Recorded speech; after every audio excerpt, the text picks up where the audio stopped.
it's me, and welcome to the 28th episode of Ashley Talks. I kind of can't believe that there have been 28 episodes of Ashley Talks. Like, that's just crazy. I've been needing to make this video for months now, and I'm finally just getting around to doing it. As usual, I'm here to tell you I'm not dead. I haven't lost interest in dolls, and I'm not going anywhere, even though it sure does feel like I've gone somewhere. So I guess I'm gonna get into the easy stuff first, and then we're gonna go into the more heavy stuff. I'm gonna ease you into it. So, first of all, I've not grown out of dolls. I haven't lost my love for dolls. In fact, I think I'm placing my holiday order today. I'm not going anywhere. I'm not going anywhere. My dolls are not going anywhere, and that's that. I still have some customs in the works. I'm trying to find parts and stuff, and I'm also trying to get money for parts. So I'm not done customizing either. I started construction on my dollhouse. I don't remember how much I've told you guys about that, but I have started construction on the dollhouse. We're almost done cutting all the wood, and we've even put primer on some of them to prepare for painting. So, we haven't done too much in the last month or so, but hopefully we can get back into it so that I can have it finished, and I can clean up the doll room and all that stuff. So, if you guys are in the market for any doll stuff, I am selling pieces that I am no longer interested in, that I don't have a connection to, and the listing process is ongoing. So if you would like to pick something up for your own dolls, then definitely check me out. I will put my eBay link in the description, and you guys can buy something from me if you want. I have historical stuff, I have Truly Me stuff, I have Girl of the Year stuff, well, less Girl of the Year stuff, but still Girl of the Year stuff. I'm going to be listing furniture. I have some dolls that I might list, so definitely check it out and keep an eye on it, because you never know when I'm going to list something interesting. Like I said, the link is going to be in the description, so definitely check that out if you're interested. Alright, so now that I've gone over the more fun stuff, I need to get into the more serious stuff. So I'm filming this on October 12th, and that means I am 25 days away from one of the biggest events in my life so far. Now, before I go into that and what that is and what that means for me, I need to start at the beginning. We're gonna have a bit of a story time here. So, good Lord. I'm also gonna warn you, this is gonna be a bit of a TMI. And I always have full disclosure with you guys. I never leave anything out. I try to spare you with as many details as I can that you may not want to hear. But in this case, there's really not much I can do, because the nature of what this is about is kind of messy. We're going to start at the beginning. I got my period at 10 years old. 10. I'm 21. I've had my period for 11 years. It's been hell. And from the beginning, my periods have been very much on the heavy side. And very long, too. My cycles are generally like anywhere from 28 to 31 days, I'm gonna say, on average. And my actual period lasts a week, at least. So it's kind of sucked a lot. You know, the chronic fatigue that I have first came when I got my period. And there are multiple theories about why that is, but I'm not going to get into that because that doesn't matter at this particular point in time. It's just a fact. So about 3 years ago when I was 18, I was in Target and all of a sudden I literally felt stabbing pain in my uterus. And it was so sharp and so painful, I couldn't walk. And I was literally breathing, like, trying to literally breathe through the pain as if I was having contractions. And ironically, as I was breathing like that and I was clutching my stomach, I literally found a chair in a display in the baby aisle. And I sat myself down for 20 minutes trying to wait for this to pass before I could drive myself home. Because Target, for me, is like half an hour away from my house. So, I needed to relax for a minute before I could actually go home. And that started a pattern of every month when my period came, I would have excruciating cramps. And I mean, I always have had bad cramps. They just were never that bad. They got so bad that whenever I was on my period, I couldn't get out of bed for the first 2 days because I was in unbearable pain. And of course, the 2 days went to 3 and 4 and 5, and then eventually my whole period, literally, I was bedridden because I was in so much pain I couldn't move. And I would literally just lay there, curled up in a ball, whimpering, unable to move. It's literally the worst, maybe not the worst, but one of the worst things I've ever experienced in my life. And you guys know I've experienced way too much pain, way too much crap, all of it. It's one of the worst things I've ever experienced in my life. So, of course, my entire life I've had GI issues, so we assumed since, the pain was also, it literally eventually got to the point where it was also, oh, this was before, no, hold on, a year ago, I landed in the ER with excruciating stomach pain, and this was also when I was treating, again, my second time for Lyme. And we assumed that it was because my GI system was messed up, and yes, it was. But, and this is also a TMI, I would have pain. That's around the time I started having pain after I had a bowel movement. Every time. And I would literally be curled up in the fetal position on the couch, whimpering for over an hour. And sometimes it would be all day. I would literally be curled up in the fetal position after having a bowel movement. So we went down the GI tract for the bazillionth time, because literally since birth I've been having GI issues. And we assumed, oh, well, she's having GI issues. So at first I was diagnosed with gastroparesis.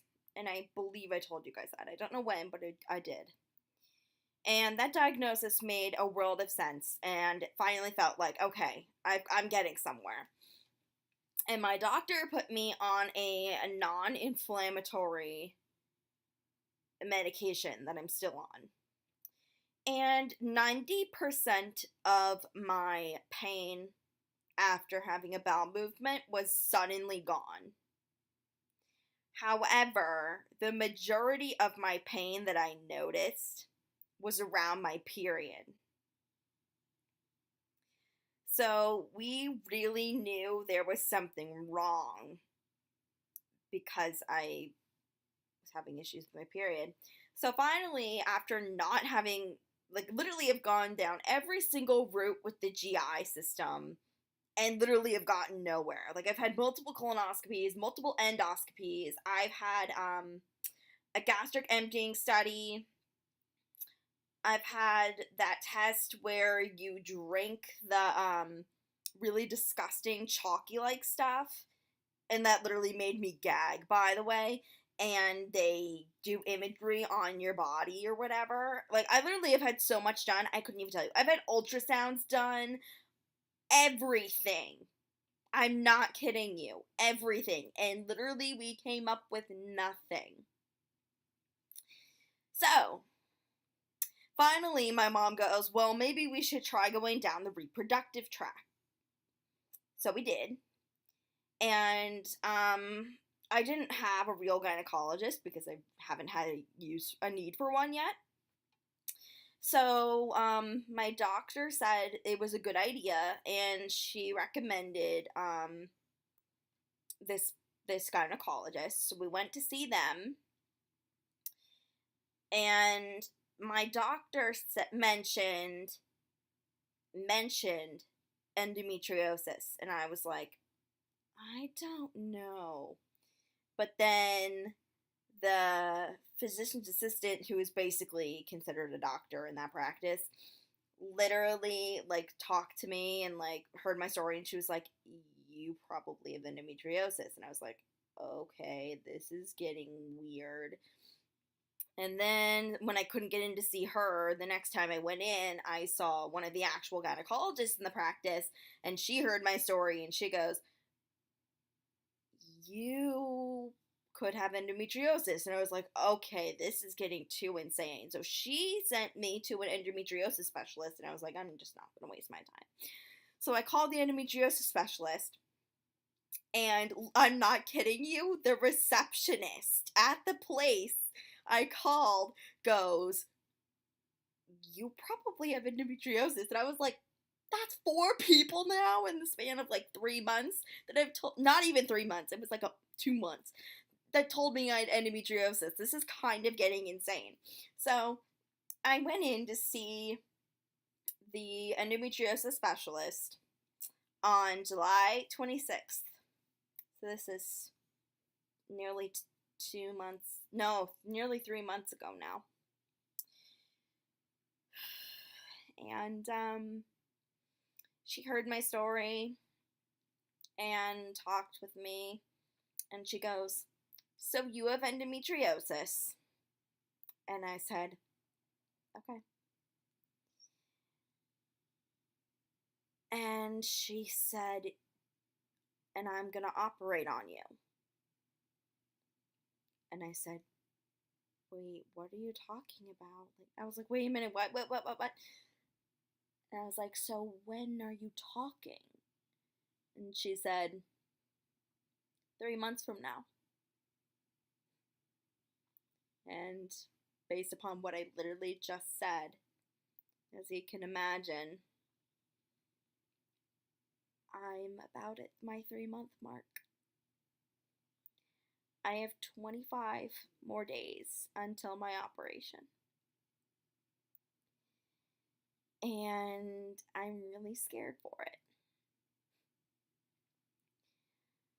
Now, before I go into my actual operation and what's going to happen and what that means for my future and all that, I need to tell you what endometriosis actually is, because everyone I told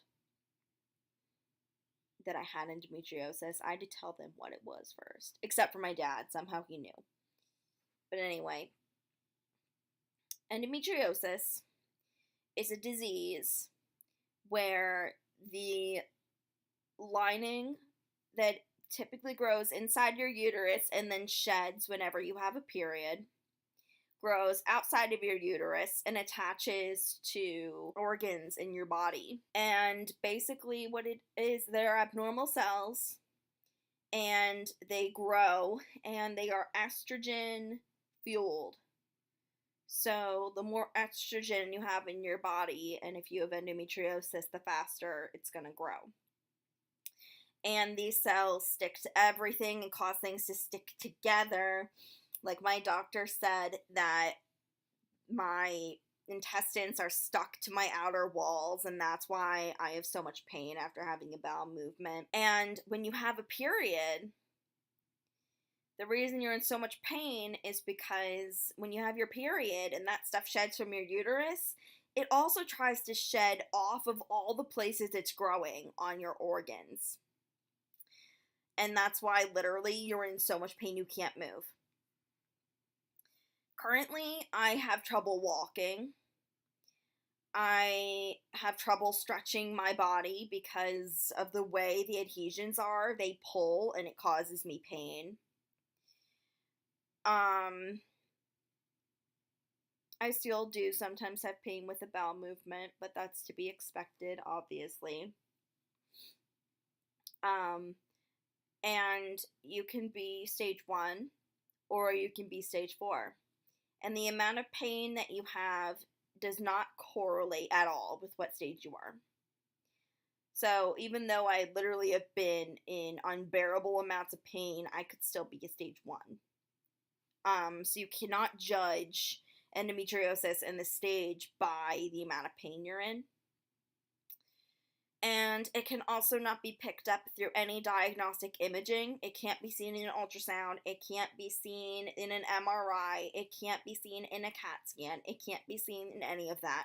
The only way that you can see endometriosis is by the naked eye. So when you actually go into the body via surgery and you get to look, that's where you see it. And then it's judged by how far spread it is. So you don't know what stage you are until you go in for the surgery. So I can't tell you guys what stage I am. I can't even guess. I do have a hunch that I'm 2 or higher. I'd be surprised if I was stage 1. But you really just don't know. Oh, and going back to when you have your period and everything tries to shed, not only does it try to shed, you bloat because you're basically bleeding internally. And endometriosis is basically a benign cancer in a way. Later in life, it can turn into actual cancer, but I don't think that's likely. I'm not terminally ill. I'm not gonna die. I've just been in unbearable amounts of pain, and I've been suffering for over a decade because of endometriosis. So, on November 7th, that is the day that I'm going to be having my surgery. And the process of the surgery seems simple enough. The plan, at least, is that they are going to make 3 small incisions, only like an inch to an inch and a half long. One is going to be right under my belly button. One is going to be right over my pubic bone. And the other is going to be over my right ovary. And they're going to go in laparoscopically and remove all the endometriomal cells that they can. And they're also going to unstick all of my organs from each other so that they can move properly. They say the recovery time is 5 to 7 days. It's completely outpatient. I don't have to stay in the hospital. The surgery itself isn't even being done at the hospital. It's being done in a surgical center. And this doctor is a specialist. Like, she's one of the best. I don't know if people travel around the world, from around the world to see her, or if she's just the best in the area. But, she seems to know what she's doing. She has a very progressive way to treat this, and her plan is to, hopefully, 1, me never have to have a surgery again or have symptoms come back. And 2, if I do have to have a surgery, it would be a longer window in between when I had my surgery and when I would need to have it again. And the reason that she's different is because of the way that she does her treatment. So the reason it took 3 months and it wasn't an immediate surgery is because she has a method. And you have to get an injection in your stomach every 3 weeks for 3 months. 3 to 4 months. So that means, like, on average, 4 injections. And what the injections do is they slowly release in your body over time. And they basically shut your reproductive system down. They stop hormones, they stop your period, they stop the growth of the endometriosis, and they put all the endometriomal cells to sleep. So that way it's less inflamed and angry when they go in there to take the cells out. And it's easier to be able to tell which cells are the endometriosis cells and which cells are the healthy cells that you want to keep in there. So far, I've had 3 injections, and I will tell you that they hurt like hell. However, they get progressively better as time goes on because we're figuring out how my body can manage them, which is a relief. The first time I actually thought I was going to die and I almost had a seizure. The second time I was in 6 out of 10 pain, and you guys also have to keep in mind that I have a very, very, very high pain tolerance, so 6 out of 10 for me could be a 10 out of 10 for you, I don't know. And then the last one I had, I literally was laughing the whole time because I didn't feel a thing. And it just felt like she was tickling me. And in reality, there literally was a needle in my skin. She was injecting this thing into me, and I was just sitting there laughing. So, she eventually told me to stop laughing because, I was moving, and, you know, she was dealing with the needle. She didn't want to poke something she didn't want to poke. So she's like, okay, stop laughing. That made me laugh harder. But, so it's getting better. We kind of have it down pat now. We're going to test it one more time before surgery. So my last injection before surgery is 10 days from now. It's next Monday. Not this coming Monday, but next Monday. And on the 22nd, and that's also when my surgery consult is, my last surgery consult. So I'm going to learn, you know, when I need to go in, what I need to do beforehand, etc., etc. And then 2 weeks after that, it's surgery day. So I'm really nervous, as you can imagine and understand. I've never had a surgery like that before. The only other real surgery I had was them fixing my deviated septum, and this is obviously completely different. So the closer that it gets to the surgery, the more anxious and stressed out and fearful I get. They say that this is going to drastically improve my quality of life.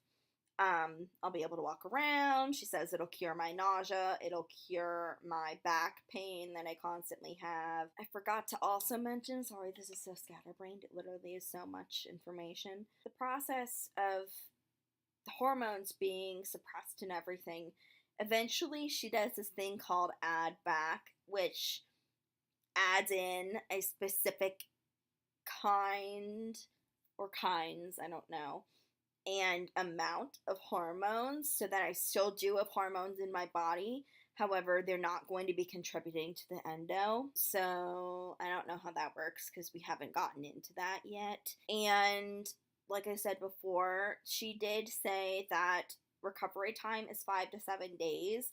However, she's not taking into consideration that I'm chronically ill outside of my endometriosis. And my doctor, who's been working with me on my chronically ill stuff, I told her about the surgery and the recovery time, and she said, yeah, no, your recovery time is not going to be 5 to 7 days. And I said, I knew it. She said, your recovery time is going to be 6 to 8 weeks. And I said, yeah, that sounds a lot more realistic. And then she also said that it's going to take a year before I'm back to my pre-surgery self, which I totally believe. My body is so incredibly sensitive, and doing something as drastic as putting me under anesthesia for God knows how long, cutting me open in 3 different places, scraping stuff literally scraping stuff out from inside of me like you're scraping shit out of a pumpkin. The graphicness there is really real, I'm sorry. And then you're stitching me back up and sending me on my way, probably with narcotics too. Yeah, it's definitely gonna take me that long to completely recover. So that's what I've been going through the past few months, and that's gonna be my world for the next coming months when I'm recovering from this. And since my specialist thinks that I have a week at most to recover from this, she really isn't going to be of a great help in kind of mapping out exactly how what my recovery is going to look like. And I don't think my regular doctor can help me map that out either, because while she's more in tune to me as a patient being chronically ill and me having working with her for over a year, actually maybe not even a year. We're nearing a year, you know? But she just doesn't, she doesn't know how the surgery works. She's not the one going to be administering this. She's not the specialist. So she's not going to be able to help me map that out either. So I'm kind of going into this mostly blindfolded because I don't know how my body's going to take it. I can imagine, but I don't know for sure. And I don't know how I'm going to feel. I don't know how quickly I'm going to be feeling like I'm able to walk around. I don't know how long I'm going to need to be in bed and resting. I'm definitely anticipating the first week I'm going to be in bed, literally doing nothing but playing video games and watching TV and movies. Like, that's going to be my first week. I just know it. That very well could be my second week too. I'm trying to think. When it came to my nose surgery, I literally was in bed for 2 weeks. I'm pretty sure I was in bed for the first 2 weeks, feeling like shit. So I really just, I don't know what this is gonna look like at all. And I don't know what my ultimate, like how my body is fully going to be after I'm done recovering. Like, I don't know what that's gonna look like either. And I'm trying to have positive thoughts and high expectations, but at the same time I'm also trying to not get my hopes up too high and to try to keep things a little bit more neutral, so that if it goes either way, I'm not especially emotional over it. I mean, of course, if it goes great, I'm going to be ecstatic, but, like, if it goes the other way, hopefully I won't get too upset, and hopefully it doesn't go the other way, because this really needs to work. I need to be able to walk, I need to be able to function, I need to be able to not die every month when I'm on my period. There's so much that I have riding on this, and I'm just praying that it's going to be even half what my specialist says it's gonna be. And I don't know for sure. I won't know until 25 days from now. Actually, even longer than that. Because 25 days from now, I'll be under anesthesia and sleep the entire day. And that's another thing. I have a genetic mutation called MTHFR, and basically the consensus of what that does is it causes you to not be able to process and flush toxins properly. So whenever I go under anesthesia, I feel the reaction from it for a long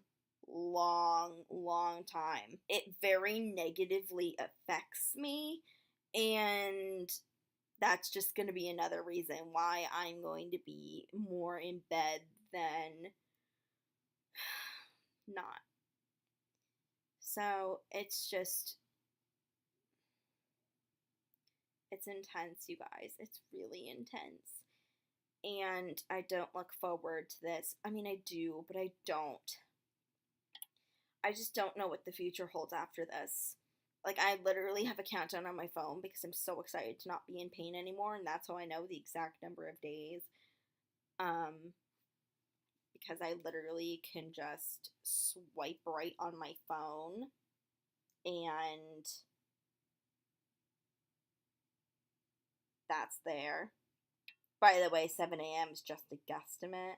I don't know for sure.